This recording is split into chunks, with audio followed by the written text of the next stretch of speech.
Hey, thanks for clicking on this video. Hope you're having an amazing day. And of course, happy Black History Month, everybody. All right, here we are in February 2024. This old white guy is going to give you a rundown of my top 15 black artists. What a month to do it, huh? And of course, you know, even my main music I love is like heavy metal and punk rock, pop punk, power pop, stuff like that.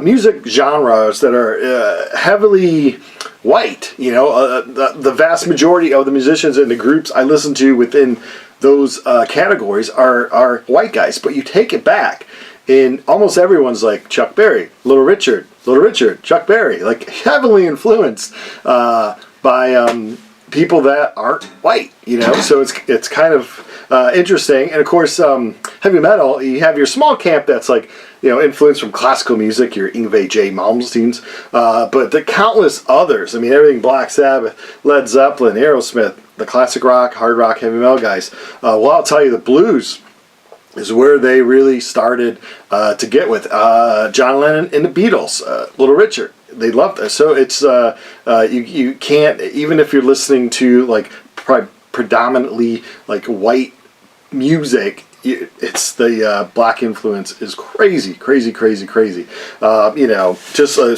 quick list: Ray Charles, Billie Holiday, B.B. King, Louis Armstrong, Nat King Cole, John Lee Hooker, Bad Brains, punk rock band, Sam and Dave, Run DMC, of course Robert Johnson, Willie Dixon. You can't not mention him, and Coco Taylor behind me. I have a Nat King Cole autograph. Let me find that. Yeah, so here's my Nat King Cole autograph. My grandfather, who I never met, passed away before I was born. He worked at the Chicago Theater, so these artists would come in. And he's got, he had tons of autographs and stuff. But this is Nat King Cole and the Trio. It's one of my prized little autographs that I didn't get in person. Nat King Cole. Where are we going to put you, Nat King Cole? In front of Cheap Trick and me? Black History Month, Cheap Trick. Alright, so we got Nat King Cole. Where is he? There he is, Nat King Cole. Alright, so top 15 black artists. Here we go. And I have the honorable mention, number 16, I guess, would be. This is Billy Branch. Billy Branch and the Sons of Blues. He's currently 72 years old. He's still playing around heavily a lot of times in the Chicago area.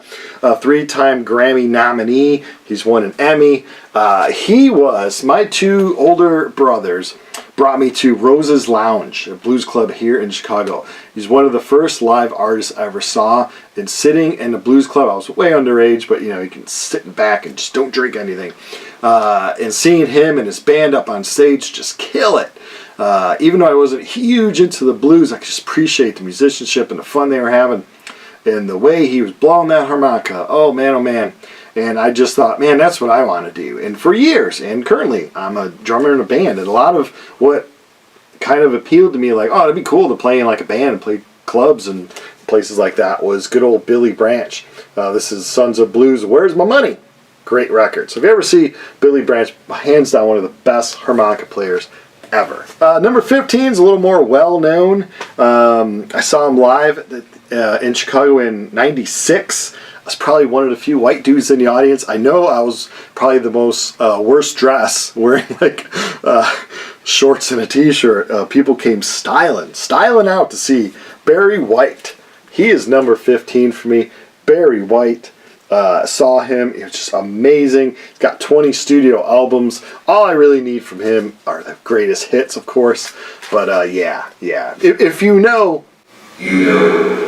Number 14, again, this list is so hard to make, and I rearranged yours a million times, and people are going to say, what? Not top 5 for Tina Turner? But I have her at number 14, sorry.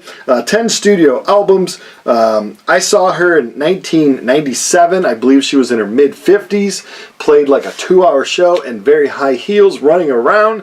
That is crazy. She passed away when she was 83, but this is the big album. Of course, Ike and Tina was, you know, her early career. She got out of that and went solo in the 80s, and she just hit it big. It was an unbelievable career of hers. Of course, this is Private Dancer. She did things with, what was it, Mad Max, Beyond Thunderdome's great actress and all that stuff. Yeah, this is a great album. And the legs. She's known for iconic legs, but I mean, great singer and musician. Number 14, Tina Turner.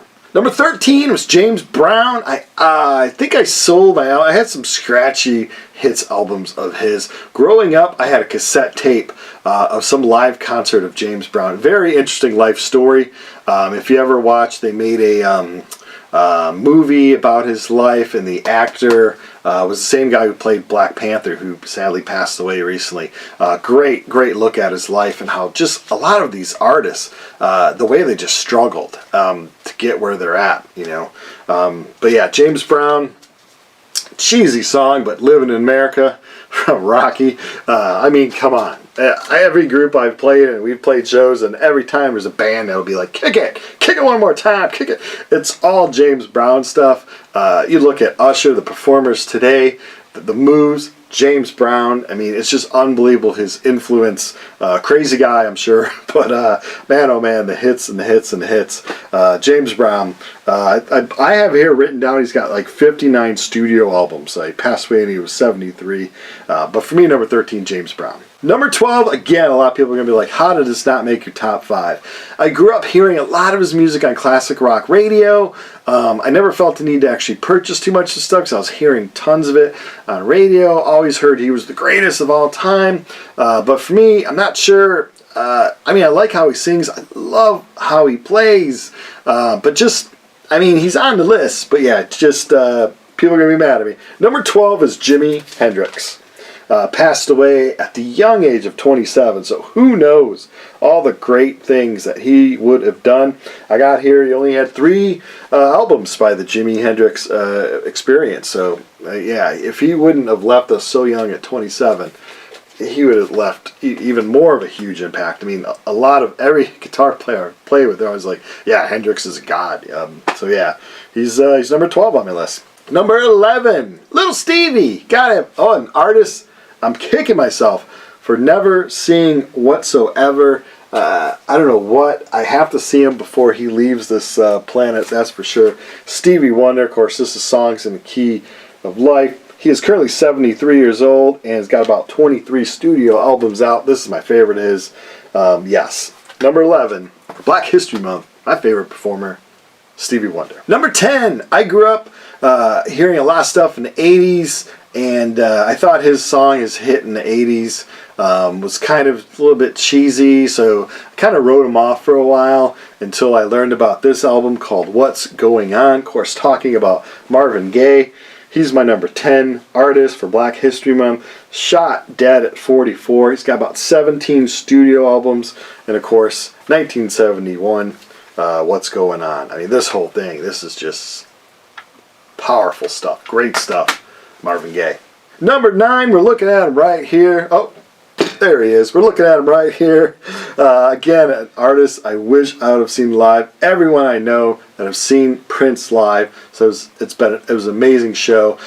Just through the beauty of YouTube, seeing some live clips of his. The guitar playing ability is off the wall. I think people just see him sometimes as just an 80s performer, but oh man, what a talented guy. Number 9, Prince, passed away at 57. He's got just under 40 studio albums, and of course his 6th album was the big one, came out in 84. Purple Rain, Prince and the Revolution. Purple Rain, a pretty darn good movie, but a lot of great songs off of this. Love Prince. Sad that he is gone. Number 8, I grew up loving, I forget what station it was here in Chicago. They would play some of the oldies, and some of the times they would just play Motown song after Motown song. So you got your Commodores, Supremes, great stuff. But my favorite from that kind of camp is a band that made the Rock and Roll Hall of Fame last year, a group that I voted for 1,000,000 times, the Spinners. They have over 20 top 40 songs. Their prominence was like in the 60s and the 70s. But for me, number 8, if I got to pick Black History Month artist, number 8 for me is the Spinners. And of course, let me know in the comments below, what are your favorite black artists? And I know we're just artists. We don't got to label it as white or black. But for sense of the video, you know what I'm talking about. All right, we're getting in the top 7. And of course, pop music today. If you watch an award show or something, black or people of color, Latino, they're killing it in hip hop and on the pop charts. So we have really swayed into a more let's say colorful top 40 list than we've ever been before, which is great. Music should know no skin tone. It should be whatever you want, no matter what color you are. It shouldn't matter what color person you're listening to. Obviously, this is all obvious stuff.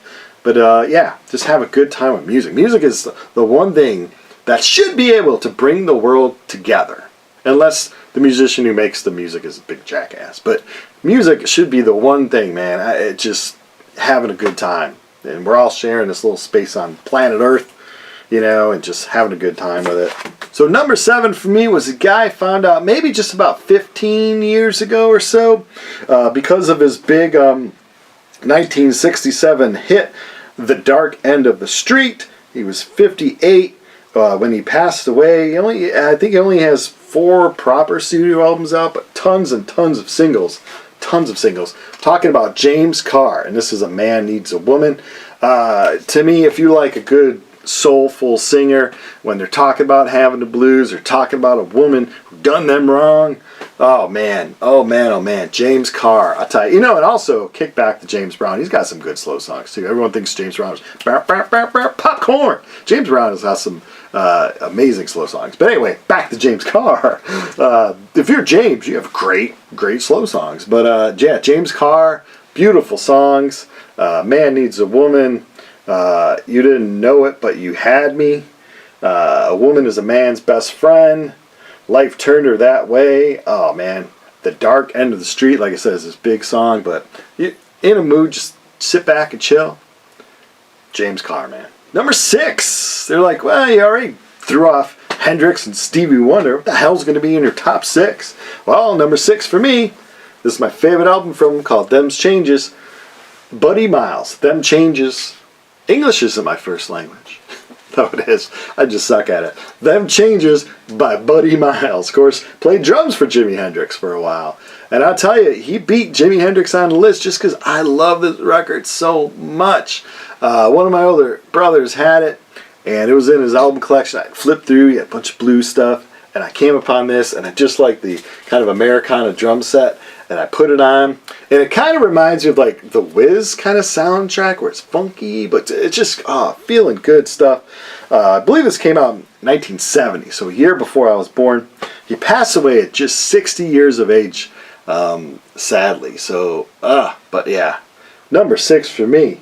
I have a few of his records, but this is my favorite, Mr. Buddy Miles. Alright, getting to the top 5. Number 5 is an artist I saw twice. I went on a whim, thank God. I went to this little casino room over there in Indiana and saw her perform. Did about 3 or 4 songs. And she's like, you know what? My shoes are killing me. I'm going to take them off and I'm going to take you all to church. Threw away the set list, sat at the piano, did gospel song after gospel song. Now, I'm not a religious guy whatsoever, but it took me to church. And I'm talking about Aretha Franklin. Amazing. And then about 9 or 10 years after that, I saw her at the Chicago Theater. Of course, she's sadly passed on. She passed away at 76. She got about 38 studio albums.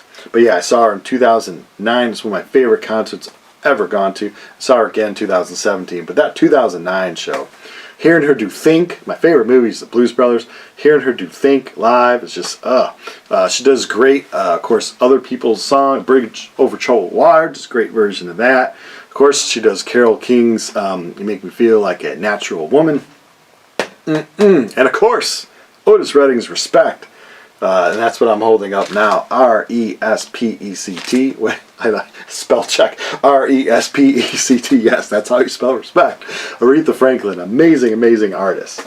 Number 4. Aretha's 5. Who's going to be number 4? It's maybe a weird choice for some of you, but I love him. I've seen him live twice. Saw him at a small club, maybe about 100 people. And I saw him at a big outside show opening up for some other groups. But I love him. Talking about Living Color. Oh, great, man. When that first album came out with Cult of Personality, whew. But the song that I love off that album is Open Letter to a Landlord. And that's why I like him. Just that rock and soul connection. 4 guys from New York City, just boom. And when it came out, I think Mick Jagger caught wind of them and had them open up for a Rolling Stones tour. But I love them. 6 studio albums, I believe. And yeah, number 4 for me, Living Color. The top 3 went all around. Maybe this is 1, maybe this is 2, 3, top. And I'm like, what are you actually listening to now? Not the whole span of you growing up, but like within the last 2, 3 years, what are you listening to that would be like your top 3? And number 3 for me was a band I'm lucky enough to have seen live a little over 10 years ago. And then their main singer, Chuck D, I saw him with Prophets of Rage recently, a few years ago. But Public Enemy. Now this is an album I picked up at the Rock and Roll Hall of Fame. It's like their hits. I'm not into hip hop that much, not into rap that much. I can appreciate, I like some of it, of course, you know, Run DMC and stuff like that. But yeah, Public Enemy just caught my ear in the late 80s, early 90s. Bought a few of their tapes, and just they have some of the best songs. I don't care how you want to label them, but some of the best songs ever. They really know how to like put a groove together. When I saw them live, they put on a hell of an amazing show. Flavor Flav and Chuck D and all the boys. So yeah, number 3 for me. They talk about what's going on in the streets, but with a good beat that you could dance to. Public Enemy, number 3. All right, the final 2 artists, Black History Month. Number 2, of course he's got to be in there. When I was growing up, I did not want to admit that I liked him because I liked AC/DC and Ozzy. So when the Thriller video came out, I'm like, I don't want to see it. I do want to see it. It's amazing. It's scary, but it's amazing. And I just always liked the stuff from the Jackson 5. Of course, talking about Michael Jackson. I'm going to hold up an album that is my favorite song of his, which is from a really weird movie about a rat called Ben. But I love the slow jam Ben. Michael Jackson, you look online, it'll say he sold over 400 million albums, 500 million albums, 800 million albums. It's all over the place. Who knows? The guy sold a lot and made a lot of money. Was he crazy? Yeah. Did he have a horrible upbringing with a crazy controlling father that maybe played part of it? Yeah. Do we know everything about his private life that we need to know? I don't know. I'm just going by the songs and the jams, and I totally wish I would have seen him on that like Thriller tour thing that he did with all his Jackson 5, like the last tour that they all did. But man, I never got to see him live. But Michael Jackson, number 2, crazy artist. All the songs, I don't even want to list the songs. I mean, his hits, it's like a 2 CD thing. It's crazy songs. Alright, so I hope you enjoyed this video. Again, let me know in the comments below what your favorite, like black artists are. I'd be anxious, especially hearing like from the rock and heavy metal crowd. Like I said, predominantly a genre that's like a bunch of white dudes. But, who do you like? Number 1, it's just, I first heard his voice, I can't even remember when. I know the song was Try a Little Tenderness, and I was like, wow, if I had to pick one soul singer, or one singer that I thought had the most soul, it has like catchiness, but yet from the gut, man, Otis Redding. This is the first album I had of his. This is a split with the Jimi Hendrix Experience when they played the Pop Festival. This is just like 20 minutes of just nonstop. If you ever see this concert, they have it on YouTube. Look it up. Otis Redding at the Pop Festival. But yeah, of course, after he passed away, they released the song Sitting on the Dock of the Bay. Sadly passed away. Passed away up in Wisconsin. Plane crashed into a lake near the Capitol there. What do I have for him? He was only 26 when he passed away, and he released about 6 studio albums at the time. He would have sang his whole damn life and just would have left us with amazing things. It's another Otis Redding album I have here, a live one. He does Papa's Got a Brand New Bag, does a James Brown song on this one, and A Hard Day's Night. He does a Beatles song on it. And he used to do Can't Get No Satisfaction. He used to do Rolling Stones. All those rockers took from the blues guys, might as well soul guys take from the rockers. This one is a previous recorded live stuff of Otis Redding. And probably the most recent thing I got of him. This is, again, the show at the Pop Festival. Otis Redding. So, number 1 for me, Otis Redding. Thanks for watching. Power to the people.